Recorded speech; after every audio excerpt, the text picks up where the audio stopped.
বলে রোজগার খেয়েই চলছি। তাই পাগল সম্পর্কে তো আমার কোনো অভিজ্ঞতা নাই, কারণ আমার দুর্ভাগ্য পাগল দেবর আকার 2.5 বছর পরে আমার জন্ম। আমার বর্দা মেজদা তারা ছোট। পর্দা দেখেছে, পর্দার বয়স তখন 13 বছর, দেবর আকার পর হচ্ছে 14 বছর 15 বছর। এই মেজদাও ছোট। আমার বর্দা ছিলেন জেদি, ওই দাদুকে যা বলতেন তাই করতে হতো এবং ভালোবাসত। বা পর্দার পিঠে তেলও মেখে গেছে। যাই হোক, জগদীশের পরমহংস টাইটেল যেমন দেখেন, রামকৃষ্ণ পরমহংসদেব শ্রীগুরু ওনার কি নাম, দুর্গা প্রসন্ন পরমহংসদেব। যাই হোক, পাগলরা ছিলেন 4 ভাই, কাশীশ্বর, বিশ্বেশ্বর, জগদীশ্বর, ভুবনেশ্বর। আর পাগলের বাবার নাম হলো কালাচাঁদ চক্রবর্তী, মা হলো কালীতারা।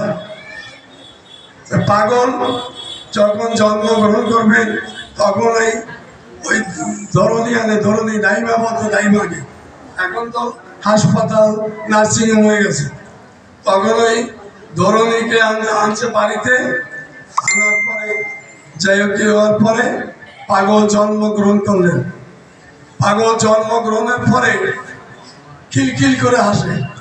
যেমন বাচ্চা জন্মগ্রহণ করলে কাঁদে না, কাঁদে তো, পাগল কাঁদে না, পাগল খিলখিল করে হাসে। তখন ওই ধরনী পাগলের বাবার কাছে গিয়ে বলছে, ও গোসাই, ও গোসাই। বলে কি? বলে তোমার ছেলে দি হাসে, তোমার ছেলে হাসে। অন্যান্য বাচ্চা জন্মগ্রহণ করলে কাঁদে, আর তোমার ছেলে হাসে। তখন পাগলের বাবা সেও আবার মিসকি মিসকি হাসে। সে বুঝতে পেরেছে যে তার বংশে কে এসছে। যাই হোক, আস্তে আস্তে বড় হতে লাগলো।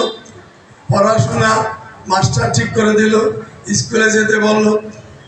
স্কুলে যায় না, পড়াশোনা ঠিকভাবে করে না। না করলে কি হবে?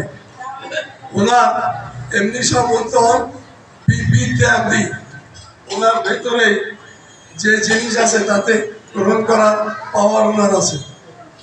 উনি আমাদের গীতা, ভাগবত, মহাভারত সব মুখস্থ না, কিন্তু অথচ পড়াশোনা করে নাই। তারপরে বাইবেল, খ্রিস্টানদের বাইবেল ধর্মগ্রন্থ, মুসলমানদের মানে কোরআন সব মুখস্থ না, অথচ পড়াশোনা করে নাই, স্কুলে যায় নাই, কি করে মুখস্থ? ওনার পাওয়ার আলাদা, পাওয়ার। যাই হোক, উনি 18 বছর বয়সে সিদ্ধি লাভ করেছেন। 18 বছর সিদ্ধি লাভের পরে উনি 12 বছর বাক বন্ধ ছিলেন, কথা বলতেন না। 12 বছর কথা বলেন নাই। 12 বছর পরে যখন কথা বলা শুরু করলেন, তখন মুখ দিয়ে যা বলতেন তাই হতো। তার অর্থ বাক্য সিদ্ধ মহাপুরুষ। উনি নদী পার হয়ে গেলেন, নদী, কুমার নদী, ওই মাদারীপুরে কুমার নদী পার হয়ে গেলেন বিন্দু হালদারকে দিয়ে, ওনার শিষ্য। তখন বাজে রাত্র 12:30। উনি যাবে ঘটমাঝি, বঙ্কু মাঝির বাড়ি অনুষ্ঠান। তখন ওই ঘটক সব এলো খাওয়া। উনি 12টা 12:30টার দিকে গেছে, দেখে খাওয়া বরাবর বন্ধ। এখন ওই হিরণ্য কাকা বলে, বাবা কি করে যাওয়া, খাওয়া বন্ধ হয়ে গেছে। বাবুয়া আমার কোমর ধরে থাকবে, কথা বলবি না, উপার গেলে কোমর খুলবি। ঠিক সেইভাবে উপার চলে গেলেন।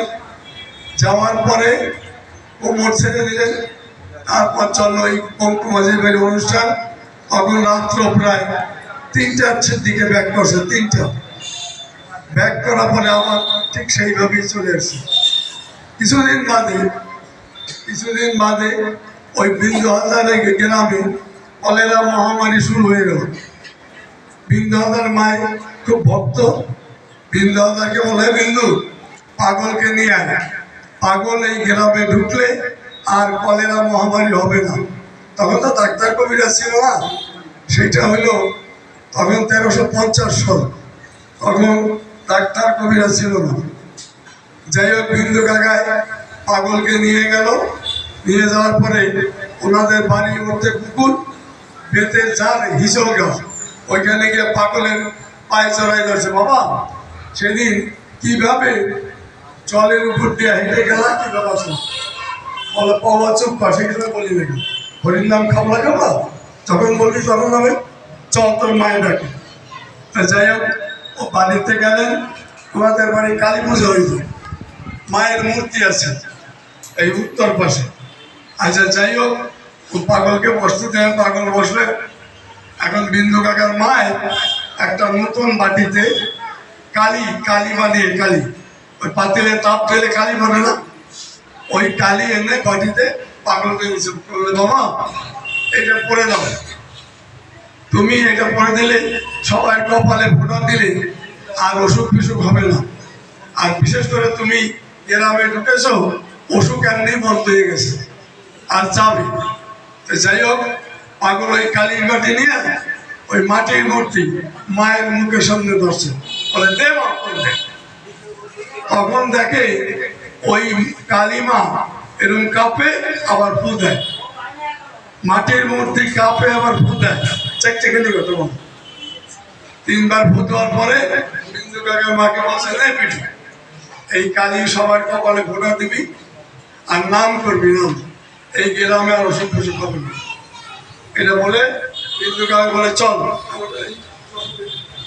চল, তারপর চলে আসলো। যাই হোক, এই যে অলৌকিক লীলা, কিছুদিন বাদে আমগ্রাম আমির শাহ মুসলমান পীর, তার সাথে বন্ধুত্ব ছিল। সেইখানে আইসে ওয়াজ মাহফিল, ওয়াজ। এখন বিভিন্ন জায়গার মাওলানা রয়েছে, মাওলানা, তাতে কোরআন কয়েকবার মুখস্থ বলে খতম, কোরআন খতম করা। তারপর ওই মধ্যে 5-6 জন চিন্তা ভাবনা করছে, উনি হিন্দু গোসাই, ওনারা আমরা পরীক্ষা করবো। তারপর এইটা ওই আমির সাহেব টের পেয়ে বলছে, ও মেয়েরা ওইখানে খাপ বলতে যাইব না, অসুবিধা আছে। তার মধ্যে ওই 2-3 জন শুনছে আর 2 জন শোনে না, ওরা প্রশ্ন করবে। এখন পাগলের কাছে গেছে, পাগল অন্তর্জমি, পাগল টের পাইছে যে আমারে প্রশ্ন করবে। পাগল এখন সাদা কাগজ হাতে বিয়ে বলছে, ও মৌলানা সাহেবরা আমারে প্রশ্ন করবো না, কোরআন তো কয়েকবার মুখস্থ করছো, বলো দেখি কোরআনের অমুক পৃষ্ঠায় অত নম্বর সূরায় কি আছে? এখন মৌলবীরা কিচ্ছু করে না, এখন সুর বন্ধ হয়ে গেছে। করো, তারপর বলছে কোরআন নিয়ে এসো। পাগল তো বলছে কোরআন নিয়ে এসো। কোরআন এনে বলে ওই অত নম্বর পৃষ্ঠা করো, পৃষ্ঠা করো।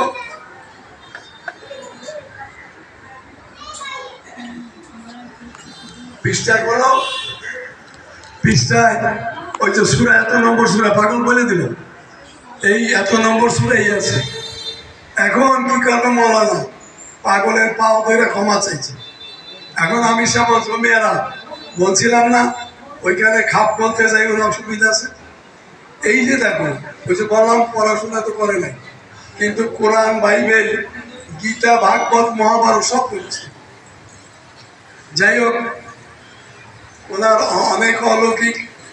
ওই পশ্চিমে গোপালগঞ্জ ডিস্ট্রিক্টে, গোপালগঞ্জ ডিস্ট্রিক্টে ওইটা হলো এই